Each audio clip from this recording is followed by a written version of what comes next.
ಯಾಕೆ ಅಂದ ಆಹ ಅಂದ ಚಂದ ಅವಳ ಅಂದ ಒಳಗೆ ಅಡಗಿರೋದ್ರಿಂದ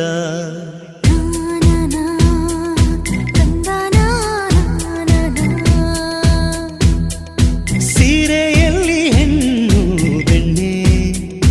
ಆಹ ಬೆಣ್ಣೆಯಂತೆ ಕರಗಿ ಹೋಗೋ ಆ ಹೃದಯದಂತೆ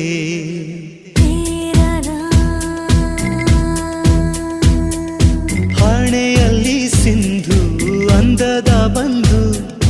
ಕಣ್ಣಲ್ಲಿ ಕಾಡಿಗೆ ರುಚಿಯಾದ ಅಡಿಗೆ ತಿಂದು ದೇಗೋ ಹೃದಯಕ್ಕೆ ಹೆಣ್ಣಿನ ಅಂದವೇ ಮದುವೆಯ ಭೋಜನವಂತೆ ಮದುವೆಯ ಭೋಜನವಂತೆ